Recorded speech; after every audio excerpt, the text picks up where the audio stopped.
उंगली अखिलेश पर क्या निशाना योगी आदित्यनाथ? क्या बीजेपी पर ही सवाल खड़े कर रही हैं स्मृति ईरानी? क्या योगी आदित्यनाथ को छोड़नी पड़ सकती है मुख्यमंत्री कुर्सी? 2024 के लोकसभा चुनाव में स्मृति ईरानी अपनी लोकसभा सीट तो बचा नहीं पाई थी। राहुल नहीं बल्कि किशोरी लाल शर्मा से अमेठी में लोकसभा का चुनाव हार गई थी। जिस क्षेत्र को लेकर स्मृति ईरानी ये कहते नहीं थकती थी कि मेरी अर्थी यहीं से उठेंगी, मैं यहाँ की बहू, वो स्मृति ईरानी मानो हारने के बाद गायब हो गई थी। जनता ने जो लोकसभा चुनाव में स्मृति ईरानी को सबक सिखा दिया था। हालांकि अब स्मृति ईरानी लौटी है तो ऐसा लौटी है कि समझ नहीं आ रहा है कि विपक्ष पर निशाना साध रही हैं या अपने ही दल सत्ता पक्ष को चुनौतियां दे रही हैं। क्या अब यूपी विधानसभा चुनाव से पहले अखिलेश यादव को दी खुली चुनौती में स्मृति ईरानी ने विपक्ष की बजाय मुख्यमंत्री योगी आदित्यनाथ पर ही निशाना साध लिया है? चुनौती अखिलेश को नहीं, सीधे योगी आदित्यनाथ को दे डाली है। आखिरकार क्या है स्मृति अखिलेश विवाद? चलिए जानते हैं इस रिपोर्ट में। नमस्कार, मैं हूं नाज़मीन खान और आप देख रहे हैं हमारा खास प्रोग्राम। स्मृति ईरानी का खुला चैलेंज। दरअसल उत्तर प्रदेश के वाराणसी में महिला आरक्षण बिल को लेकर एक कार्यक्रम आयोजित किया गया था। उत्तर प्रदेश के डिप्टी सीएम ब्रजेश पाठक और स्मृति ईरानी इस कार्यक्रम में शामिल हुए थे। संसद में महिला आरक्षण बिल पास न होने के कारण भाजपा की ओर से जमीनी स्तर पर चर्चा शुरू हो गई है और कोशिश की जा रही है कि महिलाओं को साधा जा सके।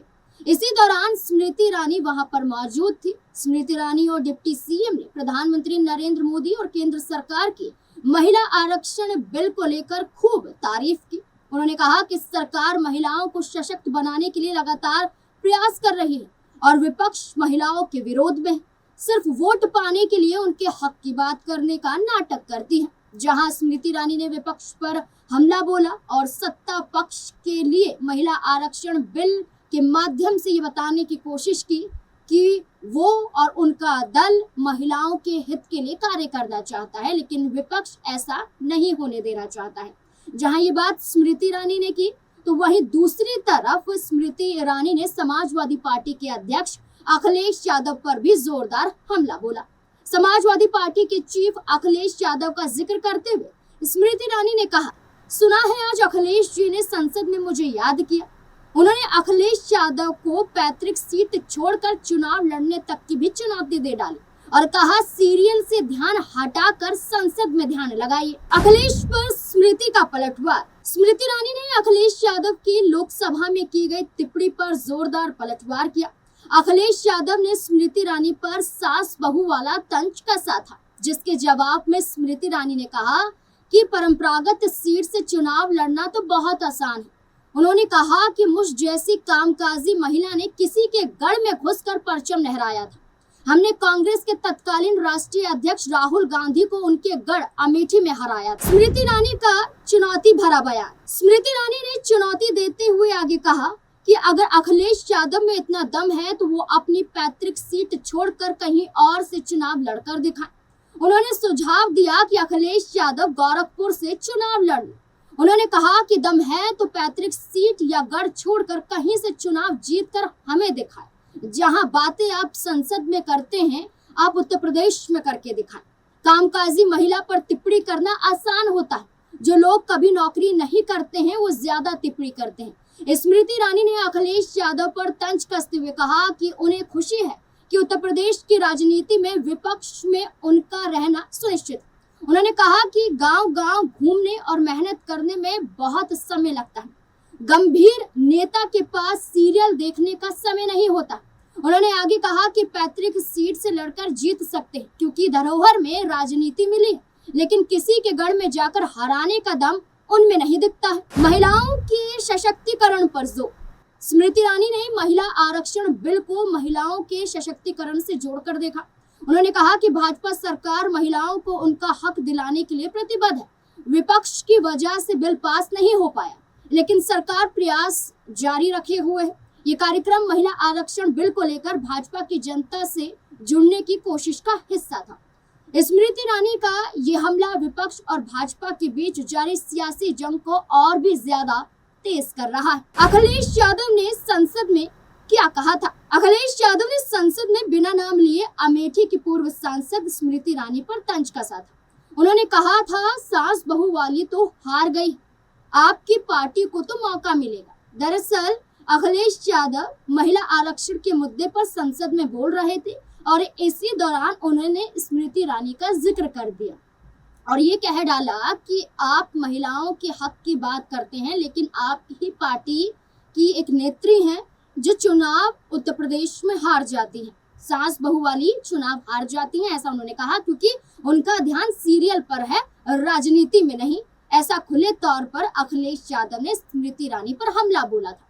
अखिलेश ने कहा था कि अगर महिलाओं के लिए सीट रिजर्व कर दी जाएंगी तो इसका मतलब होगा कि महिलाएं ही आपस में प्रतिस्पर्धा करेंगी, कंपटीशन में आ जाएंगी।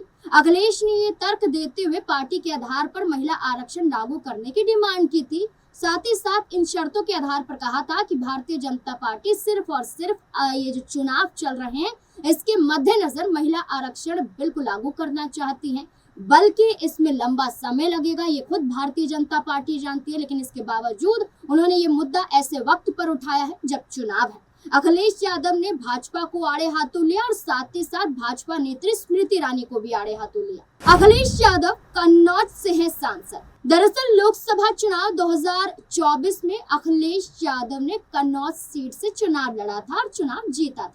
हालांकि जब वे 2024 के चुनाव में उतरे थे तो वे पहले से ही 2022 में हुए विधानसभा चुनाव के मुताबिक मैनपुरी की करहल विधानसभा सीट से विधायक, लेकिन करहल से इस्तीफा देने के बाद वो दिल्ली की राजनीति में आ गए थे। लोकसभा चुनाव में जिस प्रकार से अखिलेश ने उतरकर प्रदर्शन किया वे समाजवादी पार्टी के प्रभाव को बढ़ाने वाला था। अब सपा के सामने अगली चुनौती यूपी विधानसभा चुनाव 2027 की है। क्या अखिलेश फिर विधानसभा चुनाव में उतरेंगे और उतरेंगे तो क्या गोरखपुर से चुनाव में दाव आजमाते हुए नजर आएंगे? क्या स्मृति ईरानी की चुनौती को अखिलेश यादव स्वीकार करेंगे? ऐसे कई बड़े सवाल अखिलेश यादव को लेकर भी अब खड़े हो रहे हैं। भाजपा का गढ़ गोरखपुर। गोरखपुर लोकसभा सीट से कई बड़े नेता सांसद रह चुके हैं, वो भी भाजपा के। खासकर ये सीट गोरखनाथ मठ से जुड़े नेताओं के कारण बहुत चर्चित रही है। 1967 में महंत दिग्विजय नाथ गोरखपुर से सांसद बने थे। फिर 1998 से 2017 तक लगातार 5 बार सांसद योगी आदित्यनाथ रहे। फिर रवि किशन के हाथों ये सीट पहुंच जाती है और 2019 और 2024 से वो सांसद है। गोरखपुर की 5 विधानसभा सीट। गोरखपुर से भाजपा के सांसद रवि किशन तो हैं, बल्कि गोरखपुर की 5 विधानसभा सीटों पर भी भाजपा का ही कब्जा है। आपको बता दें, गोरखपुर शहर से योगी आदित्यनाथ, गोरखपुर ग्रामीण से विपिन सिंह, सहजनवा से प्रदीप शुक्ला, कैंपियरगंज से भाजपा समर्थक निर्दलीय विधायक फतेह बहादुर सिंह और पिपराइच से महेंद्र पाल सिंह विधायक। योगी फैक्टर इन सीटों पर साफ नजर आता है। गोरखपुर की 5 विधानसभा सीटें। गोरखपुर से भाजपा का सांसद तो है, बल्कि गोरखपुर की 5 विधानसभा सीटों पर भी भाजपा के ही विधायक विराजमान है। गोरखपुर शहर से योगी आदित्यनाथ, गोरखपुर ग्रामीण से विपिन सिंह, सहजनवा से प्रदीप शुक्ला, कैंपियरगंज से भाजपा समर्थक निर्दलीय विधायक फतेह बहादुर सिंह, पिपराइच से महेंद्र पाल सिंह विधायक। योगी फैक्टर इन सीटों पर साफ नजर आता है, तभी तो भाजपा का गढ़ गोरखपुर कहा जाता है। योगी आदित्यनाथ को चुनौती। 2022 में योगी आदित्यनाथ ने गोरखपुर शहर से चुनाव जीतकर सत्ता की कुर्सी तो हासिल कर ली थी, लेकिन अब खुद भाजपा खेमे से योगी आदित्यनाथ को लेकर 2 मत बने हुए हैं। एक धड़ चाहता है कि योगी आदित्यनाथ तीसरी बार भी सीएम कुर्सी तक जाए, चुनाव लड़े, लेकिन एक धड़ा चाहता है कि योगी आदित्यनाथ को मठ में पहुंच जाना चाहिए और खुद ये बाबा स्वीकार कर चुके हैं कि ये उनका पहला धर्म नहीं है और राजनीति। पार्टी के अंदर खींचतान है और अब अखिलेश यादव को दिया स्मृति ईरानी का चैलेंज। क्या योगी आदित्यनाथ के लिए उनके ही गढ़ में मुश्किलें बढ़ा सकता है अगर अखिलेश यादव इस चुनौती को स्वीकार करते हैं? क्योंकि स्मृति ईरानी ने चुनौती अखिलेश यादव को तो दी है कि गोरखपुर से चुनाव लड़े, लेकिन अगर ये चुनौती अखिलेश यादव स्वीकार करते हैं और भाजपा के अंदर ही योगी आदित्यनाथ को लेकर जो मतभेद साफ तौर पर उत्तर प्रदेश में नजर आ रहे हैं, इसकी वजह से माना जा रहा है कि अखिलेश यादव अगर विधानसभा चुनाव में फिर उतरते हैं तो योगी आदित्यनाथ की मुश्किलें कम होने की बजाय बढ़ सकती हैं। ऐसे में ये भी माना जा रहा है कि उत्तर प्रदेश में मुख्यमंत्री चेहरा भी भारतीय जनता पार्टी द्वारा बदला जा सकता है। तो अब देखना होगा कि अगर 27 का चुनाव होगा तो क्या होगा। क्या अखिलेश यादव विधानसभा चुनाव में उतरेंगे तो क्या गोरखपुर की योगी आदित्यनाथ की ही सीट से चुनावी मैदान में उतरेंगे। आपको क्या लगता है इस पूरे मुद्दे को लेकर अपनी राय कमेंट सेक्शन में जरूर दें।